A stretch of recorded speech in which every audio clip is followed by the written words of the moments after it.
मुनि श्रेष्ठ राम को न दे सकूंगा। हाँ, एक उपाय मेरे पास में है, गजदल, रथदल, पैदल सेना लेकर चलूं साथ में, अपने वीरों संग दुष्टों से करूं दो दो हाथ में, राम का वहां ना कोई काम। मैं आपके साथ चलूंगा, मेरी चतुरंगिनी सेना आपके साथ में चलेगी, मैं लड़ूंगा उन दुष्टों के साथ में जाकर के दो दो हाथ में करूंगा। मुनि विश्वामित्र राजा दशरथ की तरफ देख करके सोचने लगे, एक तो पहले ही जंगल में मामला खराब हुआ पड़ा है, युद्ध नहीं हो पड़ा। राजा और बोल रहे हैं मैं चलूंगा। भला वृद्धावस्था में भी युद्ध लड़े जाते हैं। चौथे पद की अवस्था थी राजा दशरथ की। रण, भक्ति और दान, ये तो तीनों काम युवा अवस्था में किए जाते हैं, जवानी में किए जाते हैं, वृद्धावस्था में नहीं किए जाते ये काम। वृद्धावस्था में क्या होगा? आंख पर चढ़ेगा जाला, नाक से बहेगा नाला, लाठी से पड़ेगा पाला जरा। जिंदगानी में खड़े खड़े वस्त्रों में करोगे मलमूत्र त्याग, पड़े पड़े थूकते रहोगे पीकदानी में। भक्ति क्या करोगे? खाक शक्ति ना रहेगी जब ओम ओम कहने की तुम्हारी बंदवानी में। इसलिए आठों योग योग कर, विषयों से वियोग कर ले भजन भक्त उस भगवान का जवानी में, उस भगवान का जवानी में। भगवान की भक्ति यदि याद रखना, 55 से किए 55 में भी कर पाएगा, और 55 में किया तो 75 में भी कर पाएगा। नहीं तो मैंने ऐसे लोग देखे हैं सारे दिन ताश के पत्ते खेलते रहेंगे। उनसे कहो सत्संग में, वहां कथा में आओ, बोले जी कथा की पड़ रही है, तुम्हें यहां मरने की फुर्सत नहीं है। टाइम कहां है हमारे पास में? शेड्यूल इतना टाइट है, सांस लेने की फुर्सत नहीं है। लेकिन उसी व्यक्ति को देखा एक जगह बैठा हुआ ताश के पत्ते खेल रहा है। उससे पूछे ताश के पत्ते क्यों खेल रहे हो? बोले जी टाइम पास करने को खेल रहा हूं। याद रखना, वृद्धावस्था में युद्ध नहीं लड़े जाते। आर्य समाज के एक बड़े भजनोपदेशक थे, जो पुराने लोग यहाँ बैठे हैं उन्होंने जरूर सुना होगा, गुप्ता जी ने। कुंवर सुखलाल आर्य मुसाफिर सुने ना? गुप्ता जी गर्दन हिला रहे हैं। हाँ बिल्कुल, पुराने चावल हैं ये आर्य समाज के। इन लोगों ने युग देख रखा है। वो एक जगह कार्यक्रम में थे, चर्चा कर रहे थे। 7 दिन का कार्यक्रम था, 4 दिन निकल गए युवाओं की चर्चा करते हुए। उनको एक नौजवान उनसे आकर के बड़ा नाराज हुआ। बोले जी एक बात बताओ, जिस दिन से आए हो इन नौजवानों के पीछे पड़े हुए हो, इन बुढ़ों को भी कहो ना ये कौन से हाल में चलेंगे। इनको भी तो कुछ कहो, ये भी कुछ करेंगे कि नहीं करेंगे। वो अपनी धुन के अलग लोग थे। कुंवर साहब ने कहा ठीक है भाई, कल को इनको कह दूंगा। अगला दिन हुआ और कुंवर सुखलाल आर्य मुसाफिर ने जब बोलना शुरू किया तो उन्होंने यहीं से अपनी बात प्रारंभ की। बोले ऐ मेरे देश के बुढ़े हीरो, समय आ गया है सीमा पर जाकर के युद्ध लड़ने का। भारत पाकिस्तान का युद्ध चल रहा था उस समय। मेरे देश के बुढ़े हीरो, अब तुझे हाथ में बंदूक उठा करके सीमा पर जाकर के लड़ना है।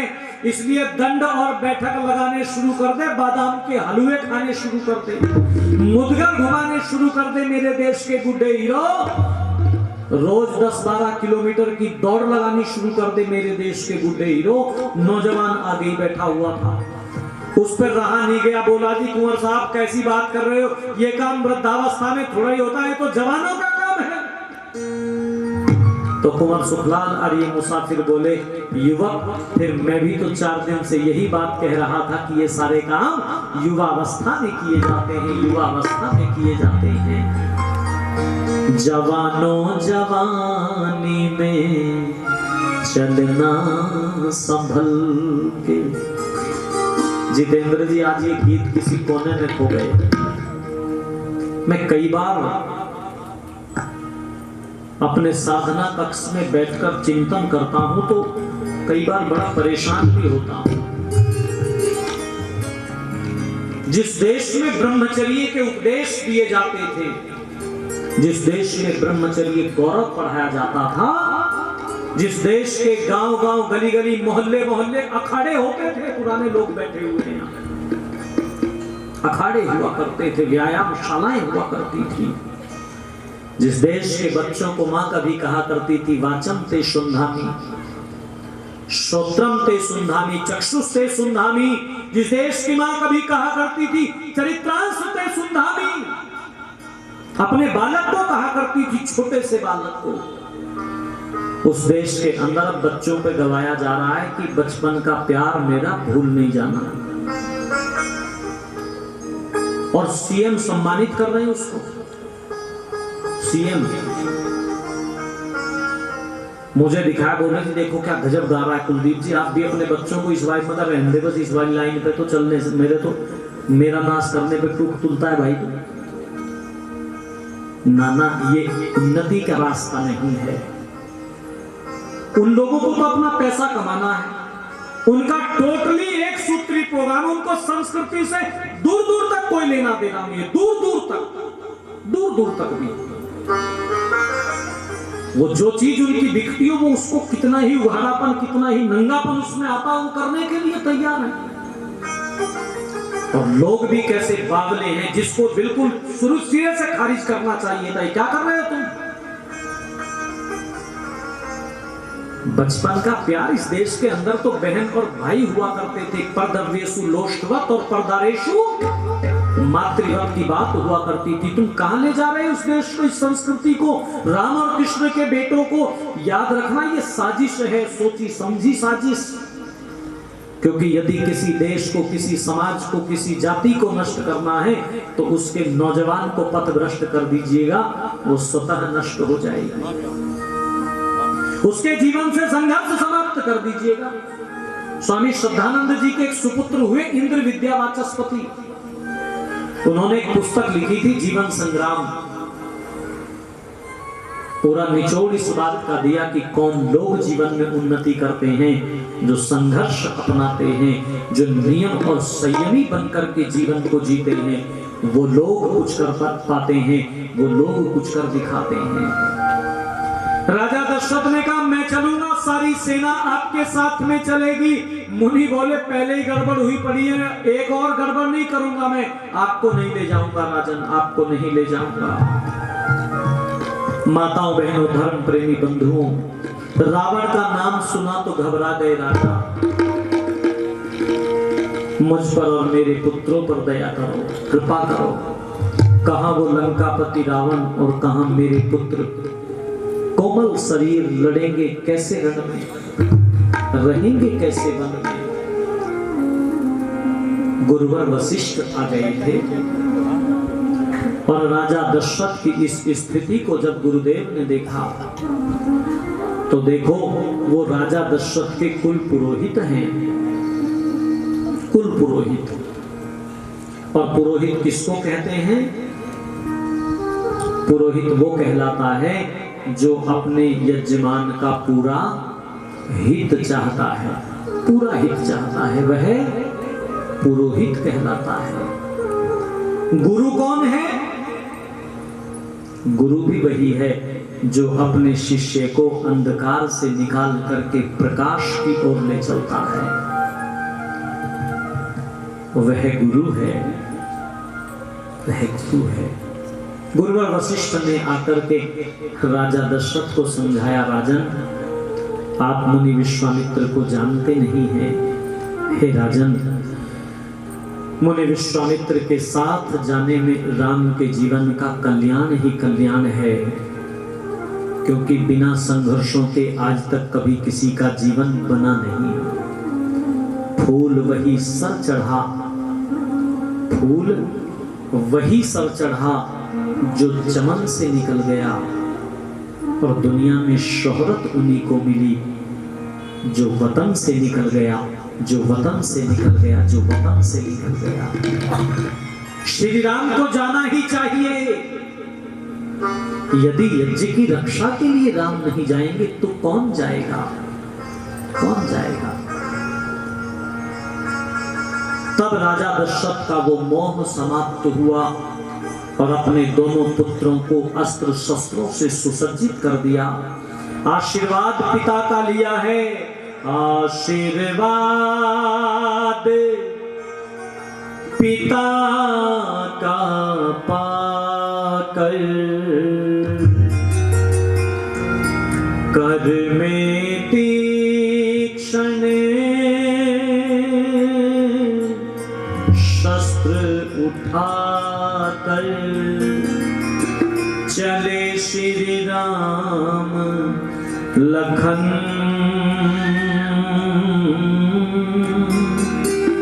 चले श्री राम लखन, चले श्री राम लखन, चले श्री राम लखन। मुनि विश्वामित्र के साथ चल पड़े और मुनिवर के कथनानुसार विद्याओं का अध्ययन किया। हो गई रात्रि, तीनों ने उस सैया पर शयन किया। प्रातः हुआ मुनिवर ने जगाया, मिलकर संध्या हवन रचाया। फिर किया वन को गमन, चले श्री राम लखन। अयोध्या से निकलते ही दो शक्तियां, दो विद्याएं श्री राम को प्रदान की हैं, एक बला और एक अति बला। जाते लागना भूख पिपासा, अतुलित बल तनु तेज प्रकाश। राघव, इस विद्या का अभ्यास करो। इस विद्या का जो अभ्यासी है वो दिन और रात बिना थके युद्ध कर सकता है। इस विद्या के अभ्यासी को राघव भूख और प्यास युद्ध करते हुए नहीं सताती है। इसकी तरफ से ध्यान हट जाता है, इस विद्या में ध्यान लग जाता है। कुछ सैया पर जमीन पर शयन किया, कोई ठाट बाट का सामान श्री राम के साथ नहीं है, क्योंकि ऐसो आराम से जीवन जीने वाले कभी संघर्षों की राह पर नहीं चला करते। मैंने गुरु गोविंद सिंह की चर्चा की। डल्लब के गद्दे नहीं थे गुरु साहब के घर में, बहुत संयमित जीवन था पूरे परिवार का। मां गुजरी जब उस ठंडे बुर्ज में अपने पोतों को लेकर के रही ना, तो उनको जीवात्मा और परमात्मा की अमरता की कहानी सुनाती थी। वैसे ही थोड़ा ही दीवारों में चिन गए वो, वैसे ही थोड़ा ही समर्पित हो गए वो। संघर्ष से भरा हुआ जीवन था, संघर्षों से भरा हुआ। आज बच्चों के जीवन में उस संघर्ष की, उस रगड़ की आवश्यकता है। पुरानी माताएं जब बच्चों को नहलाती थी तो चांटे भी लगाती थी, मैल नहीं उतारता है, कहती थी ना पुरानी माँ, और रगड़ करके जो है ना वो उतारती थी। अब वो रगड़ ही नहीं लगते तो साबुन रगड़ के लगा दो तो बोले मेरी तो कमर छील दी तुमने, साबुन से रगड़ लग जाती है। हाँ, कुछ सैया पर शयन किया, प्रातः हुआ, जल्दी उठ गए श्री राम मुनि श्रेष्ठ के साथ में वन को गमन किया और फिर एक दोराहे पर ले जा करके राम और लक्ष्मण को खड़े हो गए हैं मुनि विश्वामित्र एक दोराहे पर, और जाकर के बोले राम, यहां से मेरे आश्रम के लिए दो रास्ते जाते हैं। एक रास्ता तो वन के बीच से होकर के गुजरता है, छोटा है लेकिन कदम कदम पर खतरा है। ताड़का नाम की राक्षसी का वन क्षेत्र यहीं से शुरू होता है राघव, कभी भी आ सकती है। कभी भी हमला कर सकती है, पूरी तरह से खतरा है, हर कदम पर खतरा है। लेकिन एक दूसरा रास्ता और भी है राघव, जो थोड़ा सा घूम करके जाता है। थोड़ा बड़ा तो है वो रास्ता, पर सुरक्षित है, उस पर कोई खतरा नहीं है, कोई समस्या उसके ऊपर नहीं है। हे राघव बताओ, कौन से रास्ते से ले चलूं मैं आपको? खतरे वाले रास्ते से लेकर के चलूं या जिस पर कोई खतरा नहीं है उस रास्ते से लेकर के चलूं? बताओ कौन से रास्ते से जाना चाहिए श्री राम? क्यों माता बहन, कमाल हो गया भाई। एक बार जरा जोरदार तालियां बजाइएगा माता जी के लिए। मैं एक जगह कथा कर रहा था, तो मैंने कहा जी बताओ कौन से रास्ते से जाना चाहिए। एक सज्जन बोले जी जब रास्ता दूसरा ठीक सुरक्षित है तो खतरा मोल काहे को लेना जी? बोले उसी पे ठीक है मामला। मैंने कहा धन्य हो महाराज, यदि ये उत्तर श्री राम दे देते ना तो मुनि विश्वामित्र आगे राम को ले जाने वाले नहीं थे, आगे ले जाने वाले नहीं थे। मुनि विश्वामित्र देख रहे हैं जिस राम को मैं मान करके लाया हूं वो शारीरिक रूप से तो बहुत उन्नत है, पर युद्ध केवल शरीर से नहीं लड़े जाते। यदि आत्मिक बल नहीं है तो युद्ध नहीं लड़े जाते। बड़े तगड़े शरीर के आदमी को भी हमने गली के नुक्कड़ पर खड़े हुए देखा। नाम क्या आपका? बोले जी शेर सिंह। पिता का नाम? बोले शमशेर सिंह। यहाँ क्यों खड़े हो? बोले ये कुतिया का पिल्ला भौंकता है मुझे। बताओ क्या करोगे उसको? ऋषि दयानंद जी महाराज ने आर्य समाज का नियम लिखा, छठा नियम, संसार का उपकार करना इस समाज का मुख्य उद्देश्य है, अर्थात शारीरिक, आत्मिक और सामाजिक उन्नति करना। जिस राम को लेकर के आया हूं जरा पता तो कर लो। जब ये पूछा बताओ राम कौन से रास्ते पर ले चलूं, श्री राम ने एक प्रति प्रश्न किया, हे मुनि श्रेष्ठ, आप मुझे लाए किस लिए हैं मेरे पिता के यहाँ से? अवध से हम आए किस लिए हैं? आए तो राक्षसों का वध करने के लिए हैं। तो मुनि श्रेष्ठ जिस रास्ते पर ताड़का मिलती है उसी रास्ते पर ले चलो। दशरथ नंदन राम आज अभी इसी वक्त उस काम को करेगा जिस काम के लिए मुझे आप लेकर के आए हैं। उसी रास्ते पर ले चलो, उसी रास्ते पर ले चलो। ले चले और समझाने लगे। समझा रहे थे श्री राम को यहाँ ताड़का आती है। समझा रहे थे श्री राम को यहाँ ताड़का आती है। इतने में अस्थियां रुधिर कंकड़ पत्थर बरसाती है। इतने में अस्थियां रुधिर कंकड़ पत्थर बरसाती है। कैसे इस परेवान चला, नारी मारे करे पाप कमाओ। कैसे इस परेवान चलाओ, नारी मारे करे पाप कमाओ। हुआ दुविधा में मन चले श्री राम लखन, ओ चले श्री राम लखन, चले श्री राम लखन। ताड़का का वन क्षेत्र शुरू हो गया, कभी भी किसी भी समय आ सकती है।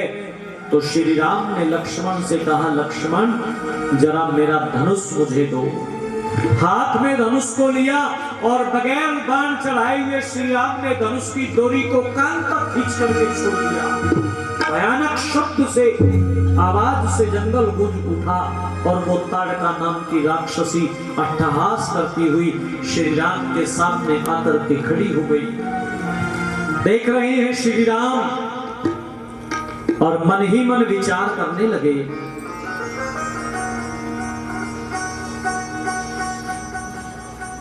कैसे इस पर बाण चलाऊं, नारी मारकर पाप कमाऊं।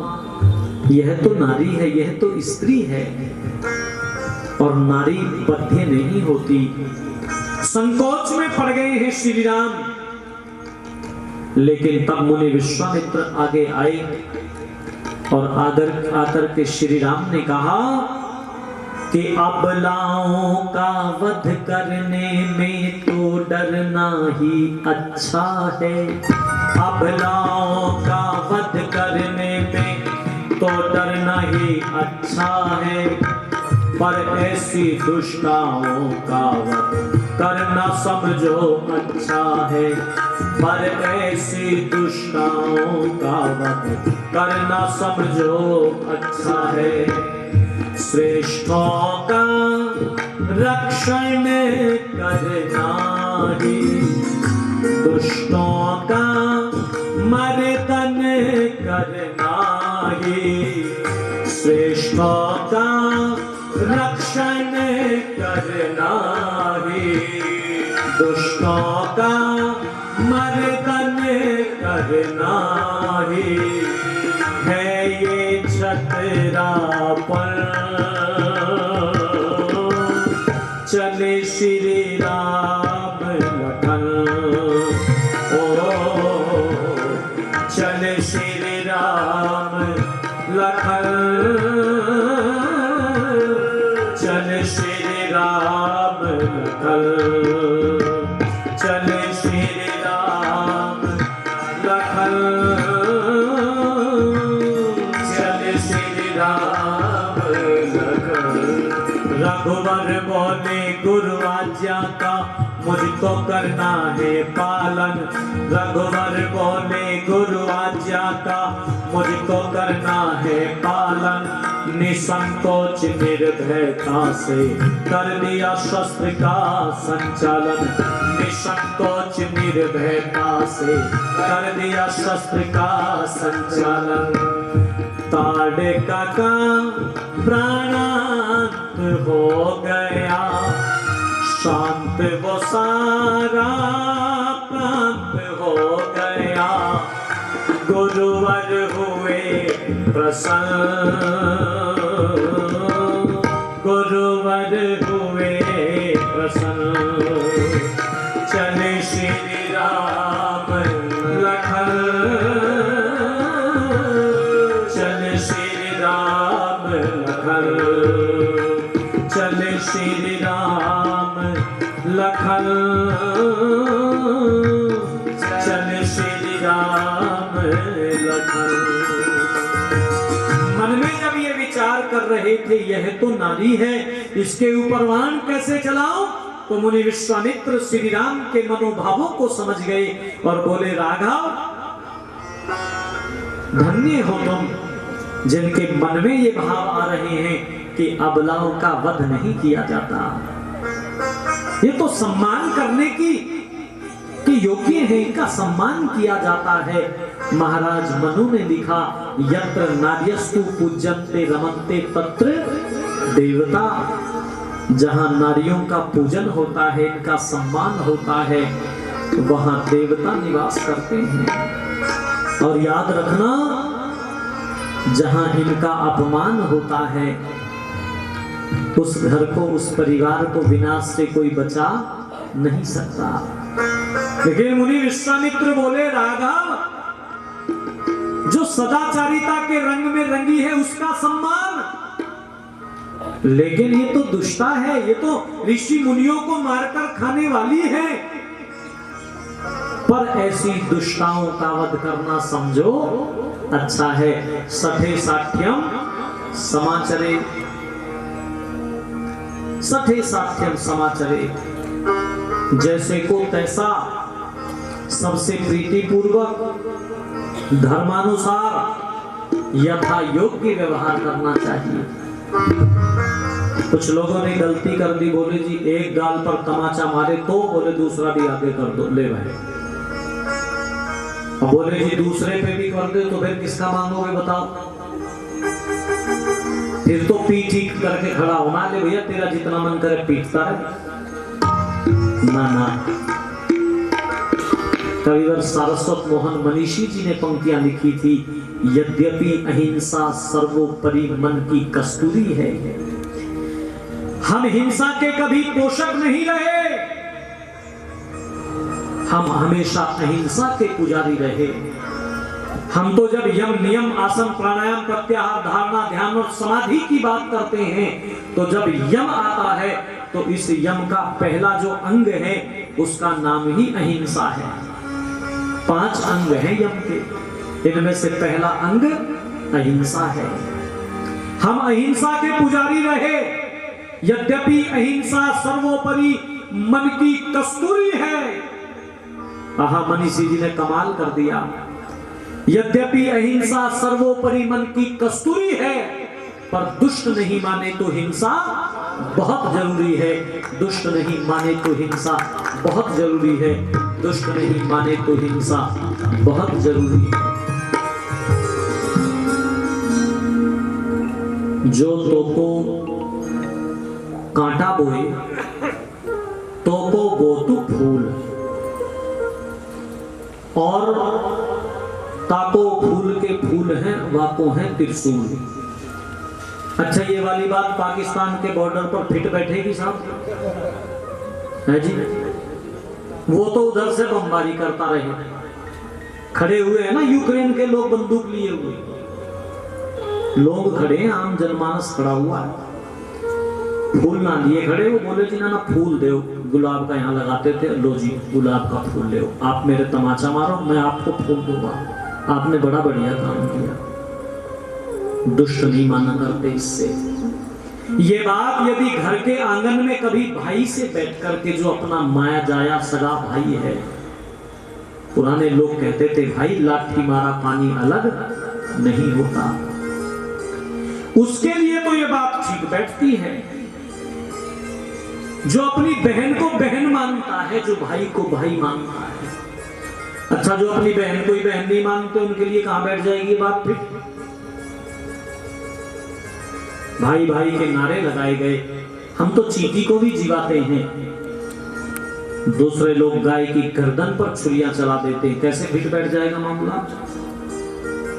वहां तो कुछ और कहना पड़ेगा कि जो तो को कांटा बोए तो को बोतु भाला, लंबा भाला ला, जो तो को कांटा बोए तो को बोतु भाला, और वो मतवाला क्या याद करेगा, पड़ा किसी से पाला, पड़ा किसी से पाला। बजाओ तो जोर से बजाओ ताली, इसमें क्यों कंजूसी करते? मैं निवेदन करने लगा हूं, मुनि विश्वामित्र ने कहा है राम, ये महिला नारी जरूर है, अबला जरूर है, परंतु ये दुष्टा भी तो बहुत बड़ी है, इसलिए ये वक्त ये है। तो श्री राम ने निर्वाण का संधान कर दिया, और देखते ही देखते ताड़का का प्राणांत हो गया। मुनि विश्वामित्र प्रसन्न हुए, आश्रम ले आए श्री राम को आशीर्वाद देते हुए, और आकर के श्री राम को अस्त्र शस्त्रों से सुसज्जित किया है। मुनि विश्वामित्र ने महादिव्य दंड चक्र प्रदान किया, धर्म चक्र प्रदान किया, अपनी आयुध निर्माणी में ले गए मुनि विश्वामित्र, ऑर्डिनेंस फैक्ट्री में। ऐसा इतना छोटा सा आश्रम ना था मुनि विश्वामित्र का, कहते झोपड़ी पड़ी होगी, उसमें एक यज्ञशाला बनी हुई होगी, और उसमें मुनि विश्वामित्र रहते थे होंगे ना। वो बड़े वैज्ञानिक है, आयुध निर्माणी है उनकी। वाल्मीकि रामायण को उठा करके पढ़िएगा, महादिव्य दंड चक्र प्रदान किया, धर्म चक्र प्रदान किया श्री राम को, वज्रास्त्र प्रदान किया, काल चक्र प्रदान किया, विष्णु चक्र, प्रचंड इंद्रास्त्र, महादेवास्त्र, ब्रह्मशिर, ऐशिक, ब्रह्मास्त्र, मोदकी और शिखरणी नाम की 2 गदाएं प्रदान की। अत्यंत उग्र धर्मपाश और कालपास, वरुण पास, अग्नेयास्त्र, और एक उत्तम प्रकार की चमचमाती हुई तलवार श्री राम को दी है। राघव, इनको धारण करो, क्योंकि जिन राक्षसों से तुम्हें लड़ना है वो साधारण नहीं है, उनके पास में बहुत सारे अस्त्र शस्त्र हैं, इसलिए जैसा मुंह वैसा तमाचा मारना पड़ेगा। उन सारे के सारे अस्त्रों शस्त्रों से सुसज्जित किया है रघुवीर को। और आशीर्वाद दिया। देख गुरु ने प्रथम विजय मन ही मन आशीर्वाद दिया। करके बंद भजन। बोलिए मर्यादा पुरुषोत्तम श्री रामचंद्र जी महाराज की जय हो। मर्यादा पुरुषोत्तम श्री रामचंद्र जी महाराज की जय हो। माताओं बहनों धर्म प्रेमी बंधुओं, अस्त्र शस्त्रों से सुसज्जित कर दिया श्री राम को। उनका अभ्यास करवाया श्री राम को। रहते रहे राम वहां, अभ्यास करते रहे। और एक दिन मुनि विश्वामित्र ने श्री राम से पूछा, राघव यदि अब आप अनुमति दो तो मैं यज्ञशाला में प्रवेश करना चाहता हूं। मैं अब यज्ञ रचाना चाहता हूं। मेरे इस यज्ञ की रक्षा करना रघुवीर। कह दिया था श्री राम ने, हे मुनि श्रेष्ठ आप निश्चिंत निर्भय होकर के यज्ञ कीजिएगा। दशरथ नंदन राम हाथ में धनुष और बाण लिए हुए खड़ा है। अब कोई राक्षस आपके यज्ञ में विघ्न और बाधा नहीं डाल सकेगा, विघ्न और बाधा नहीं डाल सकेगा। बाबा तुलसी ने लिखा कि हो मैं करने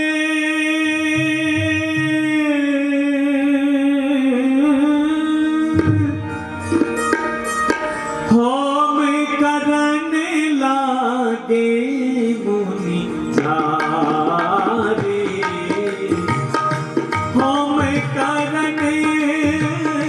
हम करने लागे मुनि जारे। आप रहे मख के रखवारी। आप रहे मख के रखवारी। सुन मारीच निशाचर को ही। सुन मारीच निशाचर को ही। ले सहाय दावा मुनि द्रोही। ले सहाय दावा मुनि द्रोही। बिन परवा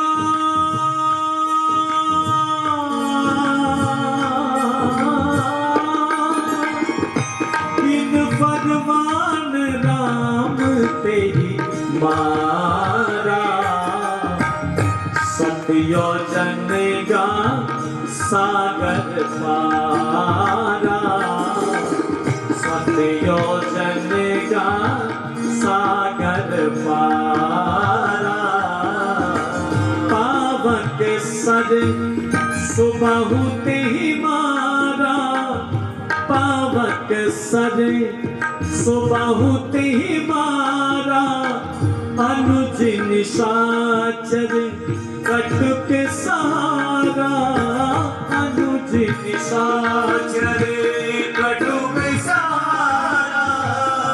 मरि असुर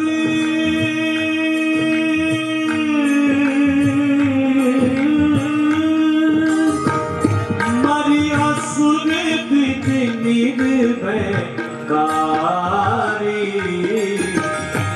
स्तुति करहि देव मुनि झारे। स्तुति करहि देव मुनि झारे। स्तुति करहि देव मुनि झारे। स्तुति करहि देव मुनि झारे। स्तुति करहि देव मुनि झारे। यज्ञ करने के लिए प्रवेश कर गए। आचमन किया। ओम अमृतोपस्थ नमसि स्वाहा। ओम अमृतापिधानमसि स्वाहा। ओम सत्यम यशः श्रीर्मय श्रीशेता स्वाहा। अंग स्पर्श हुए। ईश्वर स्तुति प्रार्थना उपासना के मंत्रों का पाठ हुआ और उसके बाद आहुतियां देनी शुरू की। ओम सूर्यो ज्योतिर्ज्योति सूर्यः स्वाहा, ओम सूर्यो वर्चो ज्योतिर्वर्चः स्वाहा, ओम ज्योतिः सूर्यः सूर्यो ज्योतिः स्वाहा। धर्म प्रेमी बंधुओं, माताओं और बहनों, स्वाहा स्वाहा की ध्वनि से सादा वातावरण गुंजायमान हो गया। और देखो, ये जो स्वाहा है ना, ये सज्जनों को अच्छा लगता है, दुर्जनों को अच्छा नहीं लगता। स्वाहा स्वाहा की ध्वनि से जंगल गूंजा तो मारीच और सुबाहु नाम के राक्षस, जो हमेशा विघ्न और बाधा डाला करते थे, आज भी दौड़े चले आए। लेकिन श्री राम ने रोक दिया, वहीं रुक जाओ, आज इस यज्ञ में विघ्न बाधा न डाल सकोगे। श्री राम की हंसी उड़ाने लगे, आगे बढ़ना चाहते थे कि श्री राम ने बगैर फर का एक वाण मारीच को मारा। बिना फर का वाण समझते हैं आप, जिसके अग्रभाग में वो नुकीला वाला भाग नहीं होता, वो बिना फर का वाण मारा। छाती में जाकर के वो बाण लगा, ओहो, उसकी चोट से छटपटा करके मारीच युद्ध के मैदान को छोड़ करके भाग गया। और कहां भाग गया? सीधा लंका ही जाकर के रुका, इससे पहले नहीं रुका। और वो चोट कितनी खतरनाक थी, बरसों बरस भुला नहीं पाया मारीच उस चोट को। जिस समय पर रावण जो है ना, वो जनक नंदिनी भगवती सीता जी के हरण का प्रस्ताव लेकर के मारीच के पास में गया, मैं राम की भार्या का हरण कर लाऊंगा, तुम वहां पर वेश बदल करके चले जाना, उनको ले जाना। वो सारा प्रस्ताव जब उसने रखा तो वो शब्द आप पढ़ना, मारीच ये बोला, लंकेश, कौन आदमी है जिसने आपको ये सलाह दी है? ए लंकेश, मैं दावे के साथ में कह सकता हूं, ये सलाह देने वाला व्यक्ति आपका मित्र नहीं है, आपका शत्रु है। वो आपको दुनिया में जीवित देखना नहीं चाहता। लंकेश, जानते भी हो किस दशरथ नंदन राम की बात कर रहे हो तुमने देखा नहीं लंकेश उस दशरथ नंदन राम को? मैंने देखा है। कब देखा है? तब देखा है जब उसने युवा अवस्था की दहलीज पर कदम मात्र रखा था। क्योंकि जब मुनि विश्वामित्र श्री राम को लाए थे तो 16 वर्ष की उम्र थी श्री राम की।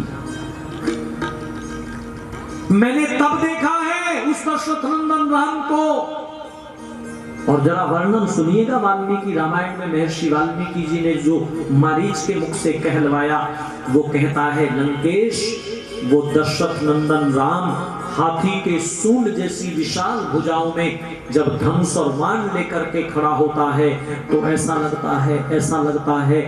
लगता है मानो काल ने साक्षात राम का रूप धारण कर लिया है। मानो काल ने साक्षात राम का रूप धारण कर लिया है। उसके द्वारा मारा गया बाण, बजाओ तो बजाओ, जोर से बजाओ, जोर से बजाओ। ये कहता है उसके द्वारा मारा गया बाण आज भी जब हवा चलती है ना पूर्वा, नहीं जानता हूं मेरी छाती में कितना दर्द होता है। रावण को भेज दिया, एक बार 2 बार गया है मारीच के पास, फिर दूसरी बार जब रावण को अकंप ने भड़काया, सुपर्णखा के कहने पर चला गया, फिर वापस आ गया। बोले अच्छा। लेकिन फिर अकंप नाम के एक राक्षस ने रावण को फिर भड़काया, सीता जी की प्रशंसा की और वो फिर दोबारा से चला गया। अस्तु, बगैर फरकावान मारीच को मारा और सुबाहु को पावक सर सुबाहु ते ही मारा, अग्निवार मारा तो खड़े खड़े सुबाहु को रथ समेत श्री राम ने राख के ढेर में परिवर्तित कर दिया। राक्षस कुछ मारे गए, कुछ भाग गए। मुनि विश्वामित्र के यज्ञ में कोई विघ्न और बाधा न डाल सके, कोई विघ्न और बाधा न डाल सके। मुनिवर ने मरी असुर द्विज निर्भयकारी स्तुति करहि देव मुनिझारी, श्री राम की प्रशंसा की है, श्री राम की प्रशंसा की है। और यज्ञ सफल हुआ। फिर एक दिन एक निमंत्रण मिथिला से आ पहुंचा है। वहां एक बड़ा यज्ञ वहां पर रचाया जा रहा है राजा जनक के यहाँ पर। कौन सा है वो यज्ञ? शिव के धनुष की भी चर्चा वहां पर है। और बस मैं यूं कह दूं कि विवाह की चर्चा जो है, चूंकि ये विवाह की ही 50वीं वर्षगांठ हम मना रहे हैं, तो कल ब्याह में बताओ किस किस को चलना है, बताओ शादी में किस किस को चलना है, हाथ उठा के बताओ। तो कल जो है ना, कल श्री राम के विवाह में भी और हमारे पूज्य बाबूजी आदरणीय श्री धन सिंह गुप्ता जी के विवाह में भी हम कल जरूर चलेंगे। उस दिन तो हम थे नहीं, तो तब भी जाते हम, है ना। और देखो बन्ने गाए गए होंगे ना, बन्ने गाए जाते हैं ना। माता जी कहाँ बैठी हुई है हमारी पूज्य माता जी? हाँ बैठी हुई हैं। बन्ने गाए गए होंगे बाबूजी के विवाह में, बन्नियां गाई गई होंगी। तो कल आप जो है अपनी और सखी सहेलियों को, आप भी अपने मित्रों को साथ में लेकर के आइएगा। कल श्री राम और भगवती सीता जी के विवाह का प्रकरण, समर्पण का प्रकरण कि समर्पण कैसा होता है, ये कुछ प्रसंग जो है मैं देखता हूँ कि कहाँ तक मैं दौड़ सकता हूँ।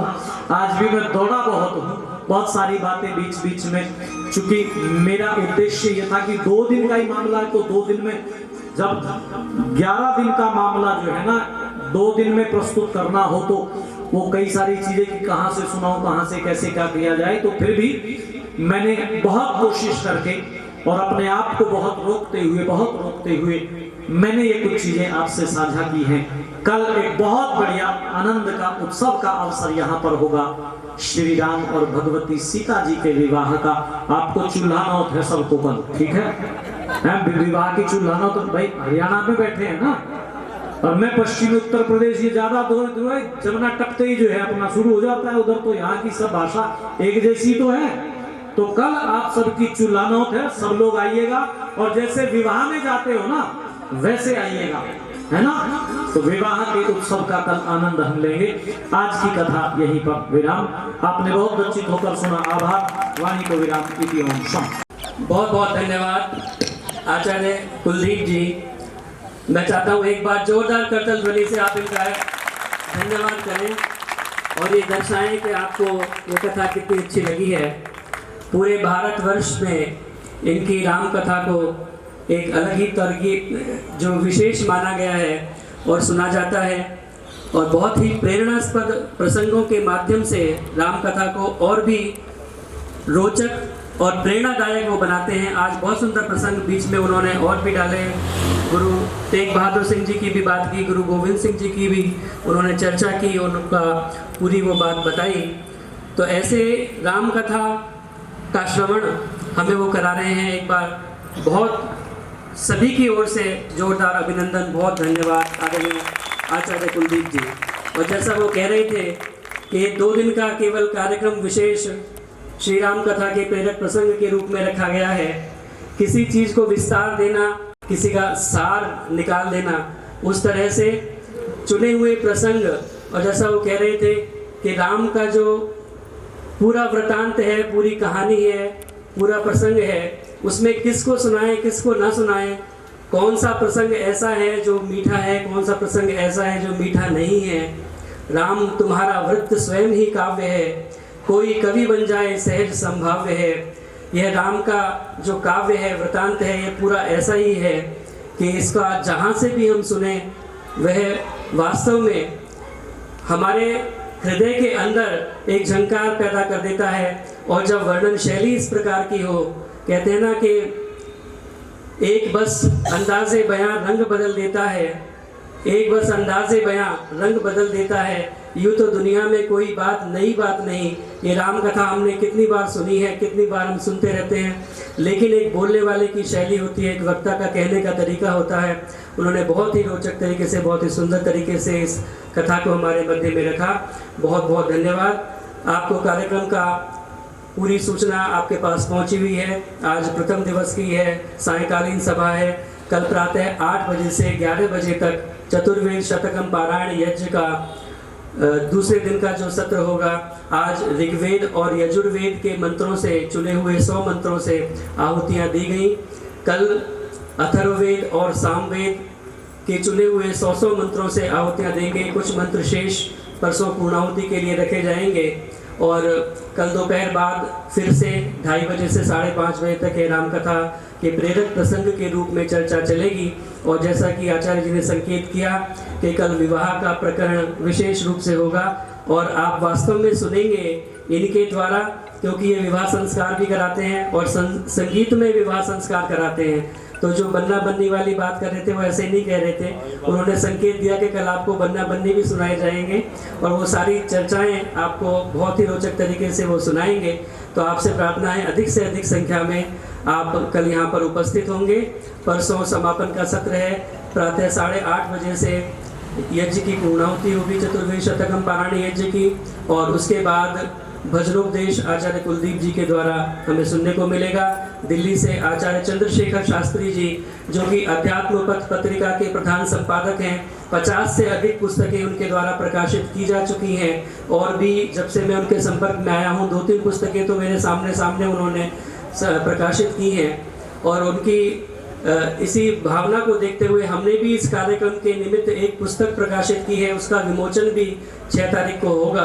आचार्य चंद्रशेखर शास्त्री जी के माध्यम से आचार्य दर्शनाचार्य विमलेश बंसल जी भी उनकी स्वीकृति प्राप्त हुई है। आदरणीय विनोद बंसल जी जो कि राष्ट्रीय प्रवक्ता हैं विश्व हिंदू परिषद के, उनका भी मार्गदर्शन प्राप्त होगा। तो अधिक से अधिक संख्या में आप पहुंचने का प्रयास करेंगे कल और परसों का कार्यक्रम। आइए अब केवल शांति पाठ करके आज की सभा का समापन करें। आज जो गणमान्य लोग हमारे मध्य उपस्थित हुए, एक बार उनका पुनः मैं हार्दिक धन्यवाद करता हूं। फरीदाबाद से हमारी पूरी टीम यहाँ पर आई है। आदरणीय विमल सचदेवा जी, कृष्णा भाटिया जी, कांता गोगिया जी, सुमन बत्रा जी, वीना जी, 3 नंबर आर्य समाज से आचार्य विवेक दीक्षित जी, पंडित ओम प्रकाश शास्त्री जी, आदरणीय यशपाल मंगला जी, प्रधान आर्य समाज पलवल शहर, आदरणीय ज्ञानचंद शर्मा जी, प्रधान आर्य समाज आदर्श कॉलोनी हमारे मध्य में उपस्थित हैं। श्री विश्वकर्मा कौशल विकास यूनिवर्सिटी विश्वविद्यालय के माननीय डीन आदरणीय श्री निर्मल सिंह जी, प्रोफेसर निर्मल सिंह जी हमारे मध्य उपस्थित हैं।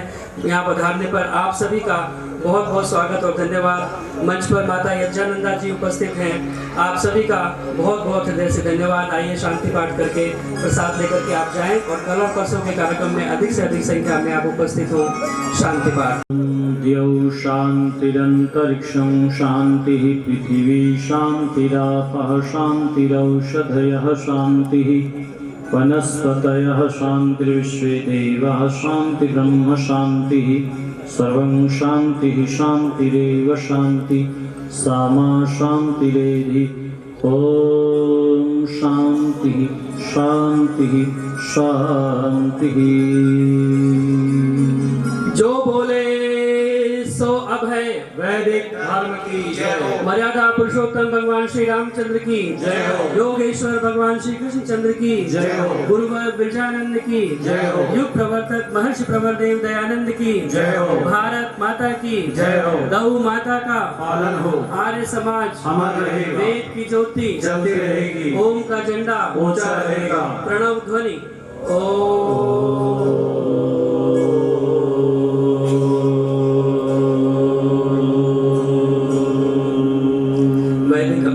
सभी को सादर नमस्ते, सभी का पुनः धन्यवाद। विभिन्न आर्य समाजों से, विभिन्न संस्थाओं से यहाँ पर पदाधिकारी गणमान्य लोग पधारे हैं, आप सभी का बहुत बहुत धन्यवाद।